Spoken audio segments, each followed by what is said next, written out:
Hello दोस्तों, आप लोगों का स्वागत है H2 स्टडी चैनल में। देखिए, आज हम लोग इस वीडियो में बात करने वाले हैं झारखंड एकेडमिक काउंसिलिंग के थ्रू जो एग्ज़ाम कंडक्ट करवाई जाती है आकांक्षा 40 का, उसका मॉडल क्वेश्चंस पेपर हम लोग देखेंगे। और ये जो मॉडल क्वेश्चंस पेपर है प्रीवियस ईयर का है, और ये ध्यान रखिए कि हर एक एग्ज़ाम में प्रीवियस ईयर क्वेश्चंस का बहुत ज़्यादा इम्पोर्टेंट रोल होता है। ठीक है, तो जो भी फ्यूचर में आप एग्ज़ाम देने वाले हैं, जितने स्टूडेंट्स, जितने कैंडिडेट जो झारखंड से बिलोंग करते हैं, और वे सब अगर आकांक्षा 40 क्लास 10th बेसिस पे जो एग्ज़ाम होती है, जस्ट क्लास 10th के एग्ज़ाम के जस्ट बाद होती है, तो जो भी आप लोग इसको फॉर्म अप्लाई किए हैं और अगर आप तैयारी कर रहे हैं तो आपके लिए बेस्ट चीज़ है ये। और आप अच्छे से पढ़ाई करिए, प्रीवियस ईयर क्वेश्चंस पूरा अच्छे से डिटेल से प्रैक्टिस करिए, प्रीवियस ईयर का मॉडल पेपर प्रैक्टिस करिए, क्लास 10th बेसिस पे जो भी इम्पोर्टेंट MCQ क्वेश्चंस बनता है चैप्टर वाइज, वो सब सारा चीज़ आप कवर करिए, तो आपको इसमें बेस्ट से बेस्ट रैंक प्राप्त होगी। ठीक है, तो जो आकांक्षा 40 का जो एग्ज़ाम होता है, उसमें जो 2022 में जो मॉडल पेपर जो रिलीज किया गया था ना, उसका हम लोग आज डिटेल से कवर करते हैं, जिसमें आज हम लोग सेट 1 कवर करेंगे। और सेट 1 देखिए 3 सेट होती है, फिजिक्स, केमिस्ट्री, मैथ, और एक होता है फिजिक्स, केमिस्ट्री, बायोलॉजी। अगर आप मेडिकल एरिया में जाना चाहते हैं तो फिजिक्स, केमिस्ट्री, बायोलॉजी लीजिए, और अगर आप इंजीनियरिंग एरिया में जाना चाहते हैं तो फिजिक्स, केमिस्ट्री और मैथ लीजिए। तो आज हम लोग कवर करने वाले हैं फिजिक्स। फिजिक्स तो सभी के लिए इम्पोर्टेंट है, फिजिक्स मीन्स भौतिक। आप लोग अच्छे से ध्यान से देखिएगा, और ये ऑफिशियल क्वेश्चन पेपर है। ठीक है, ध्यान से देखिए, मॉडल क्वेश्चन पेपर है, तो सभी लोग अच्छे से डिटेल से समझिए। पूरा कंप्लीट आपको इस चैनल पे तैयारी करने का मौका मिल जाएगा।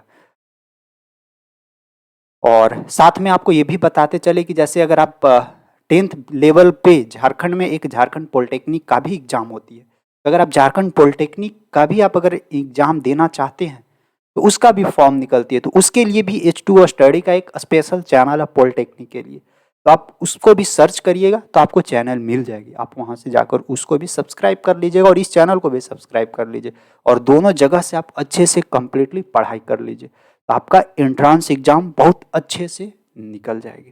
ठीक है, तो देखिए जो फिजिक्स था, उस फिजिक्स का जो फर्स्ट क्वेश्चन पूछा गया था वो देखिए क्या है। सो फर्स्ट क्वेश्चन बोलता है, हिंदी इंग्लिश दोनों में कवर करवाते हैं, the curve represents Ohm's law. देखिए सब लोग ओम्स लॉ पढ़े होंगे क्लास 10th में विद्युत चैप्टर में, यानी ओम के नियम का निरूपण करने वाला जो वक्र होता है वो क्या कहलाता है। जैसे देखिए ओम्स लॉ जब आप पढ़े होंगे तो इस तरह से ग्राफ मिला होगा, जिसमें इधर विद्युत धारा मिलता है और इधर वोल्ट मिलता है, यानी विभवांतर। इस दोनों के बीच का जो ग्राफ बनता है वो ऐसे सीधे जाता है, और ये जो ग्राफ को अगर आप देखिएगा ना तो देखिए एकदम सीधे लीनियरली जा रहा है, न तो कहीं पे कर्व है, न एने ओने टेढ़ा है, जिग जैग कुछ नहीं है, तो ये सीधे आगे बढ़ रहा है, जिसको हम लोग क्या बोलते हैं, लीनियर यानी रेखीय। तो ओम के नियम के अनुसार जो V और I के बीच का ग्राफ बनता है, V फॉर वोल्टेज और I फॉर विद्युत धारा यानी इलेक्ट्रिक करंट, उस दोनों के बीच में जो ग्राफ बनता है वो सीधे सीधे स्ट्रेट लाइन में लीनियरली आगे बढ़ता है। ठीक है, तो फर्स्ट का फर्स्ट आंसर हो जाएगा। 40 गो क्वेश्चन है फिजिक्स में, 40 गो केमिस्ट्री में, 40 गो मैथ में, 120 गो क्वेश्चन पूछता है, लेकिन हम 20-20 का क्वेश्चन का सीरीज आपको करवाएंगे, सब करवा देंगे कवर, आपको अच्छे से कंप्लीट तैयारी कर लीजिएगा। नेक्स्ट देखिए तो सेकंड क्या बोलता है, the ratio of voltage and electric current in A close circuit, यानी एक बंद परिपथ में वोल्टता तथा विद्युत धारा का अनुपात। फिर से ये विद्युत धारा यानी वोल्टेज और विद्युत धारा, इस दोनों के बीच का रिलेशन वही ओम, जो जॉर्ज साइमन ओम थे ना, साइंटिस्ट के नाम था, वही इस दोनों के बीच में रिलेशन दिए थे। तो उस दोनों के बीच का रिलेशन जैसे देखिए, अगर अकॉर्डिंग टू ओम्स लॉ चलिएगा तो V is directly proportional to I पढ़े होंगे, यानी वोल्टेज समानुपाती होता है विद्युत धारा का, और ये प्रोपोर्शनलिटी को जब हटाते होंगे तो ये कांस्टेंट आता होगा R, जिसको प्रतिरोध के नाम से, रेसिस्टेंस के नाम से जानते हैं। तो हमसे क्या पूछ रहा है, वोल्टेज और विद्युत धारा के अनुपात, तो ये I यानी विद्युत धारा Na ले आएंगे तो V अपॉन में I बराबर क्या आ जाएगा, R यानी रेसिस्टेंस, प्रतिरोध। वही बोलता है वोल्टता और विद्युत धारा का अनुपात, क्या इसमें प्रतिरोध है, नहीं है प्रतिरोध ऑप्शन, तो क्या करेंगे, तो ये जो R प्रतिरोध होता है ये क्या होता है, ये कांस्टेंट होता है। तभी ये प्रोपोर्शनलिटी जो था उसको हटाएं तबे ना आर निकला, आर प्रोपोर्शनलिटी बराबर आर कांस्टेंट। तो ये जो आर है वो एक प्रकार का कांस्टेंट है, यानी ये रिमेन कांस्टेंट हो जाएगा, यानी स्थिर रहता है। वोल्टेज और विद्युत धारा का जो अनुपात होता है, देखिए ये अनुपात में है, वी अपॉन में आई, ये हमेशा स्थिर रहता है, कांस्टेंट होता है। और वी अपॉन में आई किसके बराबर होता है? प्रतिरोध के बराबर। अब यहाँ से ये भी पूछा जा सकता है विद्युत धारा का एसआई मात्रक क्या होता है? एम्पियर, ये याद कर लीजिए, ठीक है, एम्पियर इसको बोलते हैं, हिंदी में भी याद रखिएगा एम्पियर। वोल्टता, ये वोल्टता किसका यूनिट होता है? विभवांतर का एसआई यूनिट वोल्टेज, तो विभवांतर बोल सकते हैं, ठीक है। प्रतिरोध, प्रतिरोध यानी रेसिस्टेंस, इसका जो एसआई मात्रक होता है वो क्या आता है? ओम। ये वाला सिंबल आप लोग देखे होंगे, ठीक है। तो सब एक एक करके याद रखिएगा, हम सब कुछ बताते चल रहे हैं। नेक्स्ट देखिए, which of the following is not a type of energy sources, निम्नलिखित में से कौन एक ऊर्जा का प्रकार नहीं है, यानी जिससे हम एनर्जी नहीं ले सकते हैं। जनरेटर, जनरेटर से तो एनर्जी लेवे करते हैं, नहीं देखते हैं शादी ब्याह में चालू कर जनरेटर, तो जब तक जनरेटर नहीं चालू होगा तब तक डीजे बाजा नहीं बाजेगा, तो उससे एनर्जी लेते हैं। तो ये तो एनर्जी का सोर्सेस है। सौर्य कोशिका, सोलर सेल से भी एनर्जी लेते हैं। बैटरी, बैटरी से भी मोबाइल आपका जो चल रही है वो बैटरी पर ही तो चल रही है, तो वो भी एनर्जी जनरेट कर रहा है। ये रियोस्टेट है, ये रियोस्टेट एनर्जी जनरेट नहीं करता। ये रियोस्टेट किसको बोलते हैं? अगर आपके घर में बोर्ड होगा, इलेक्ट्रिक बोर्ड नहीं, इलेक्ट्रिक बोर्ड में एगो पंखा तेज करे वाला और पंखा कम करे वाला एगो स्विच रहता गोले गोले घुमाए वाला, वही है रियोस्टेट। तो वो हम लोग को विद्युत ऊर्जा नहीं देता है। तो बोलता है which is not a type of electric sources, जो इलेक्ट्रिक सोर्सेज का प्रकार नहीं है, ऊर्जा का प्रकार नहीं है, तो कौन नहीं है? ये रियोस्टेट, ऑप्शन इसका तीसरा बनेगा। नेक्स्ट देखिए, तो ये चौथा, ये थोड़ा बड़ा क्वेश्चन है, कोई बात नहीं है। देखिए बोलता है three resistance with values 2 ohm 3 ohm and 5 ohm are connected in parallel, मतलब 3 गो प्रतिरोधक है और तीनों पैरेलल में यानी समांतर में जोड़ा हुआ है। बोलता है इक्विवेलेंट रेसिस्टेंस विल बी, तो तीनों का समतुल्य प्रतिरोध हमसे पूछ रहा है, यानी 2 ओम 3 ओम 5 ओम मान के तीन प्रतिरोधों को समांतर में जोड़ा गया, तो हमसे पूछ रहा है तुल्य प्रतिरोध आप निकाल के बताइए। तो जब समांतर क्रम में जोड़ा जाता है तो तुल्य प्रतिरोध कैसे निकाला जाता है? ये फार्मूला होता है, याद कर लीजिएगा, 1 में आर टी यानी टोटल रेसिस्टेंस बराबर 3 गो है तो 1 में R1 प्लस 1 में R2 प्लस में 1 में R3 लिख सकते हैं तीनों। अब यहाँ सोल्यूशन करिए, 1 में RT बराबर 1 में R1 कितना है? 2 प्लस में 1 में 3 प्लस में 1 में 5, एलसीएम लीजिए, 5 × 15 दूनी की 30। देखिए 2 से 15 दूनी 30, 3 दहा के 10 एकम 10 प्लस में 5 शक्ति 6 एकम 6 बराबर 1 में RT। RT निकालना है, ऊपर जोड़िए, 6 5 11 10 10 20 5 25 25 और 6 31, यानी 1 में RT बराबर 31/30। यहाँ सब मेरे को रेसिस्टेंस निकालना है RT, तो RT बराबर क्या निकलेगा? ये 30 ऊपर चला जाएगा और 31 नीचे आ जाएगा, यानी 30/31 ओम इसका करेक्ट हो जाएगा। है ऑप्शन में, देखिए 30/31 ओम है ऑप्शन नंबर 2। इसी तरह से आपको अगर कहीं पे भी पैरेलल यानी कहीं पे भी समांतर क्रम में जोड़ा जाए तो आपको इसी तरह से निकालना है, और कहीं कहीं अगर सीरीज में जोड़ा जाए, श्रेणी क्रम में जोड़ा जाए, तब वहां पे आपको डायरेक्ट जोड़ देना है, ठीक है ना, डायरेक्ट जोड़ के आप निकाल लीजिए, हो जाएगा।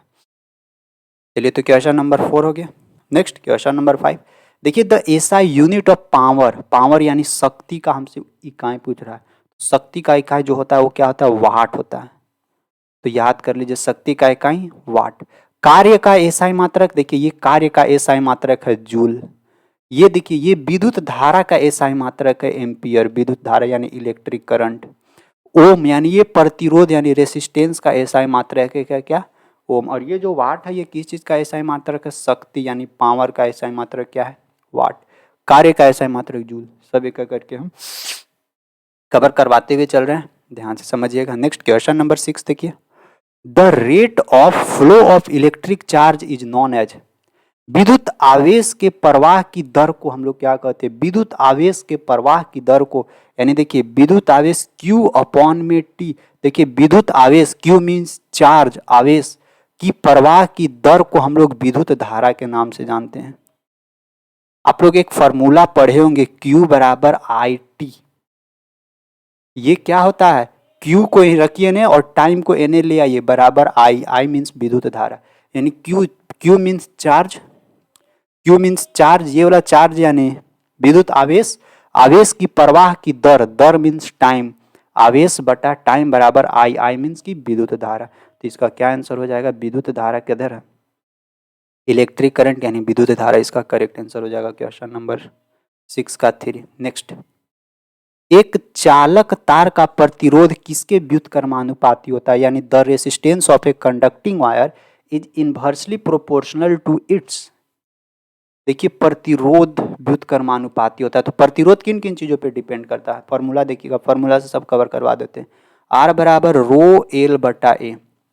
तो देखिए ये आर प्रतिरोध है, ये आर क्या है, इस लेंथ का, देखिए ये जो आर है इस लेंथ का डायरेक्टली प्रोपोर्शनल है, यानी तार के लंबाई बढ़ेगा तो प्रतिरोध भी बढ़ने वाला है। ध्यान रखिएगा, तार जितना ही ज्यादा लंबा करिएगा ना, तार पे उतना ही ज्यादा लोड पड़ेगा।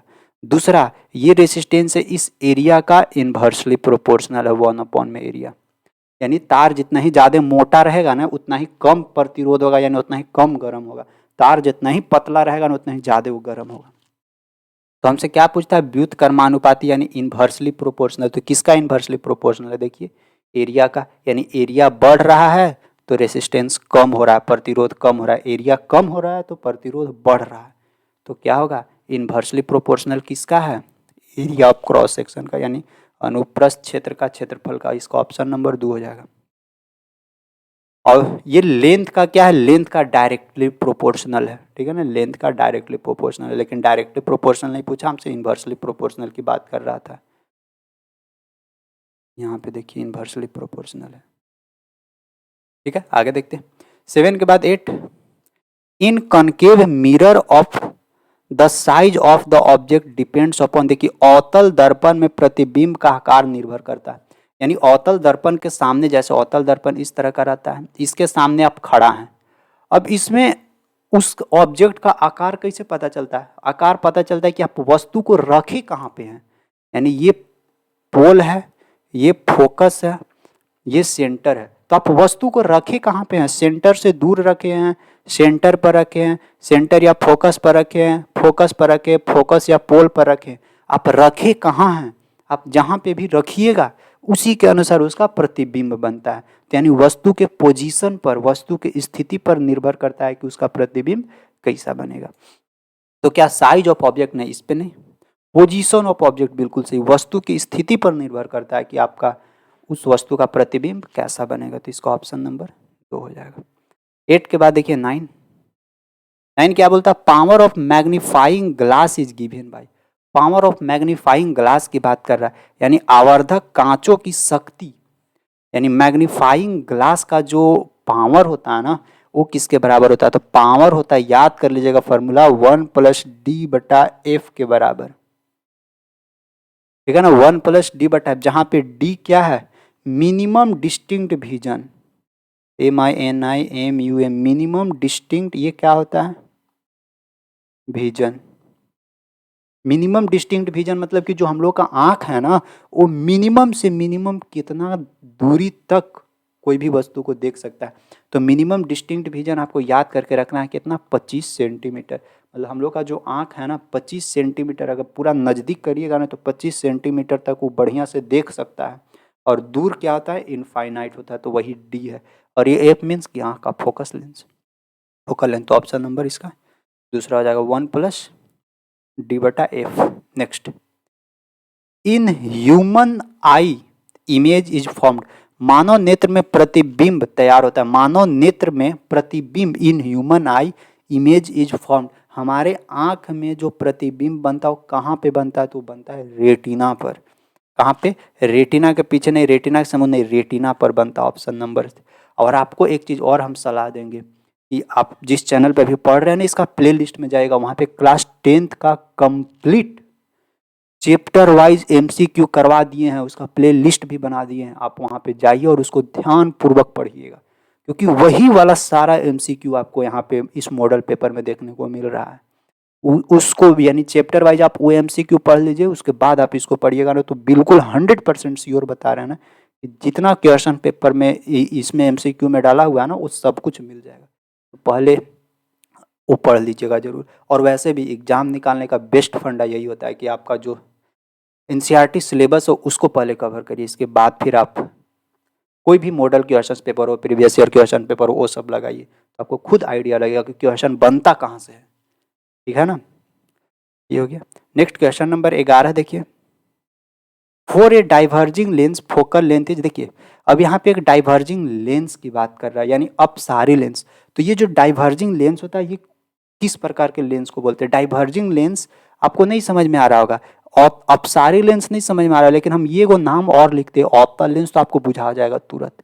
तो देखिए ऑप्टल लेंस को ही अपसारी लेंस बोलते हैं, यानी डाइवर्जिंग लेंस को हम लोग कौन सा लेंस बोलते हैं? कॉनकेव लेंस, याद रखिएगा। और अवतल लेंस का जो फोकल लेंथ होता है ना, वो हमेशा याद रखिए निगेटिव होता है। और अगर ये उत्तल लेंस बोलता है तो उत्तल लेंस यानी कॉन्वेक्स लेंस, कॉन्वेक्स लेंस का जो फोकल लेंथ होता है ना, फोकस दूरी, वो पॉजिटिव होता है। और ये कॉन्वेक्स लेंस को हम लोग कन्वर्जिंग लेंस के भी नाम से जानते हैं।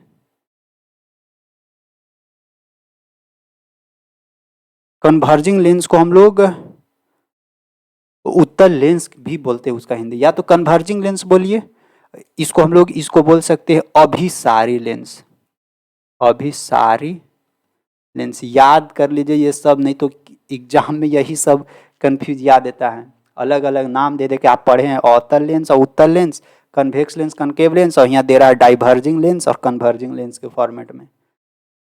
तो ठीक है आप पढ़े हुए हैं लेकिन गड़बड़ हो गया, पढ़े कुछ और पूछ दिया वही चीज़ कुछ और फॉर्मेट में, तो ऐसा नहीं होना चाहिए। नेक्स्ट क्वेश्चन नंबर 12 देखते हैं, reflection by rough surface is called, देखिए खुरदरे सतहों द्वारा परावर्तन कहलाता है। तो देखिए जब अगर खुरदरा सतह, ये तो मान लेते समतल सतह, चिकना सतह है, तो चिकना सतह में Na से आता है और Na एकदम रेगुलर नियमित रूप से परावर्तन होता है। लेकिन कहीं अगर इरेगुलर सरफेस इस तरह से है तो यहाँ परावर्तन एगो ऐसे जाके Na भागेगा, तो एगो Na से जाके Na भागेगा, एगो Na आके Na भागेगा, ऐसे भागेगा, तो यहाँ पे कोई रेगुलर रिफ्लेक्शन नहीं होता है। तो ये क्या होगा? इरेगुलर रिफ्लेक्शन यहाँ पे होगी, यानी ऑप्शन नंबर 2 अनियमित परावर्तन होती है यहाँ पे। तो 12 का क्या हो जाएगा? 12 का ऑप्शन नंबर 2 हो जाएगा। नेक्स्ट देखते हैं 12 के बाद 13 देखिए क्या आपसे पूछ रहा है। 13 पूछ रहा है कि quantity which does not change during refraction, देखिए अपवर्तन के दौरान वह मात्रा जो परिवर्तित नहीं होता है। तो आपको हमेशा ध्यान रखना है, जब भी अपवर्तन कहने का मतलब क्या, अपवर्तन कहने का मतलब कि जो लाइट है, प्रकाश है ना, एक माध्यम से दूसरा माध्यम में गुजर रहा है।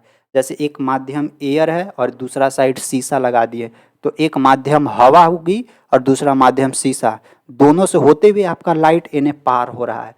तो जब एक माध्यम से दूसरे माध्यम में लाइट प्रवेश करता है तो वहाँ पे अपवर्तन की घटना घटती है। तो अपवर्तन में ध्यान रखिएगा, प्रकाश का जो स्पीड है वो भी चेंज हो जाता है, उसका जो डायरेक्शन है वो भी चेंज हो जाता है, उसका वेवलेंथ यानी तरंग दैर्ध्य है वो भी चेंज हो जाता है, लेकिन उस प्रकाश का जो फ्रीक्वेंसी होता है यानी आवृत्ति होता है वो कभी भी चेंज नहीं होता है। तो इसको याद रखना है कि अपवर्तन के दौरान प्रकाश का सब कुछ चेंज हो जाता है, लेकिन उसका जो फ्रीक्वेंसी होता है, आवृत्ति होता है, वो कभी चेंज नहीं होता है।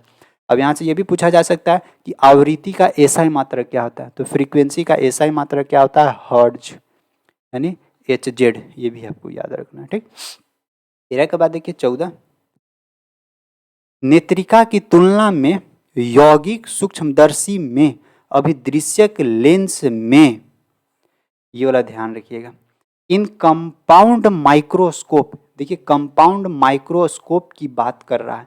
तो कंपाउंड माइक्रोस्कोप में कंपेयर कर रहा है किससे? आई पीस से और ऑब्जेक्टिव लेंस से। तो देखिए कंपाउंड माइक्रोस्कोप में दो प्रकार का लेंस होता है, एक होता है आई पीस लेंस, इस तरह से आई पीस लेंस यहाँ पे छोटा होता है, और एक होता है ऑब्जेक्टिव लेंस यानी इस तरह से। आई पीस लेंस मीन्स कि जो आंख तरफ का लेंस होता है, जैसे नहीं देखते हैं जब आपके पास वो जो ब्लड चेक करने वाला जो होता है ना माइक्रोस्कोप, वो वाला की बात कर रहा है। तो एक तरफ आई पीस लेंस होता है और दूसरा तरफ क्या होता है? ऑब्जेक्टिव लेंस, इधर रहता है जिधर ऑब्जेक्ट है। तो कंपेयर टू आई पीस और ऑब्जेक्टिव लेंस है, नेत्रिका की तुलना में, यानी ये नेत्रिका की तुलना में यौगिक सूक्ष्मदर्शी में अभिदृश्यक लेंस में अभिदृश्यक लेंस में यानी ऑब्जेक्टिव लेंस में फोकस दूरी क्या होता है? बड़ी फोकस दूरी होता है। ये वाला ध्यान रखिएगा, बड़ी फोकस दूरी होती है। तो इसका ऑप्शन नंबर क्या हो जाएगा? ऑप्शन नंबर इसका 4 हो जाएगा। 14 के बाद देखिएगा 15। हमको क्या पूछता है कि समकोण प्रिज्म का एक कोण होता है। तो समकोण प्रिज्म का one of the angle of right angle prism, तो समकोण प्रिज्म का अगर एगो एंगल की बात किया जाए ना तो वहां पे 45 डिग्री का एंगल बनता है।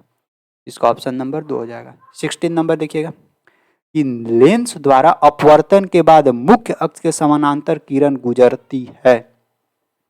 After refraction by lens, lens के रिफ्रैक्शन के दौरान ray parallel to the principal axis, ray जो है वो प्रिंसिपल एक्सिस के पैरालेल जा रही है।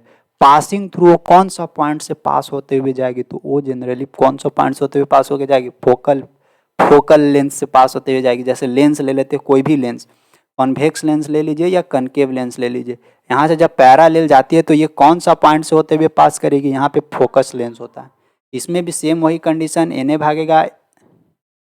भागेगा, इसको जब पीछे लाइएगा तो ये कौन सा पॉइंट से होते हुए पास करेगा? यहाँ पे भी फोकल लेंस से पास होते मतलब उससे होते हुए पास करेगा। तो फोकल पॉइंट इसका हो जाएगा। 16 के बाद देखिए 17।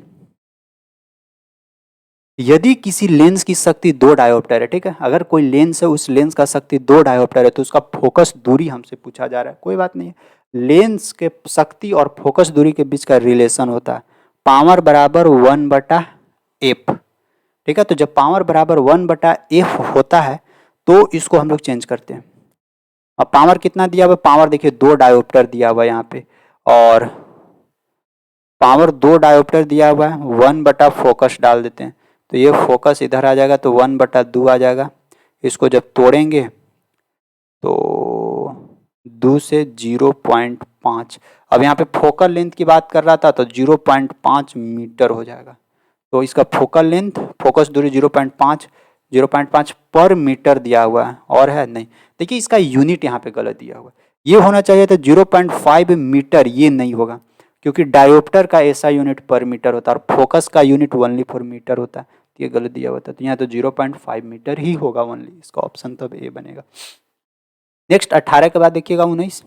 Ratio of angle of incident sine I, यानी साइन ऑफ आई का ratio to the angle of refraction sine R, sine I बटा साइन आर अपवर्तन का नियम है जिसको हम लोग स्नेल्स लॉ के नाम से जानते हैं।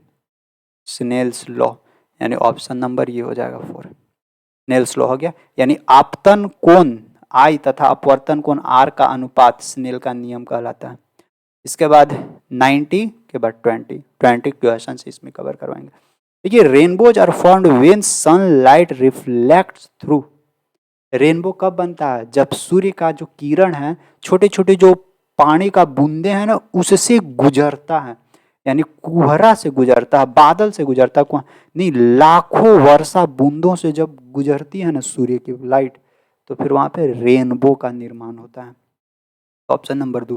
क्वेश्चन नंबर 20 देखिए, the SI unit of refractive index, अगर रिफ्रैक्टिव इंडेक्स अपवर्तनांक का यूनिट की बात किया जाए तो अपवर्तनांक का किसी प्रकार का कोई यूनिट नहीं होता है। अपवर्तनांक का कोई यूनिट इसका नो यूनिट होगा। देखिए ये पर मीटर किसका यूनिट है?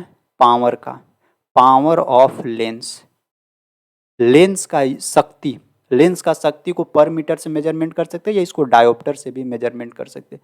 मीटर पर सेकंड किस चीज़ का यूनिट है? ये वेलोसिटी का, यानी स्पीड का, वेलोसिटी यानी वेग को हम लोग मीटर पर सेकंड में मेजरमेंट करते हैं। ये पर सेकंड किसका यूनिट है? तो ये पर सेकंड किसका यूनिट है? आवृत्ति बराबर 1/आवर्तकाल, यानी ये फ्रीक्वेंसी का यूनिट बोल सकते हैं।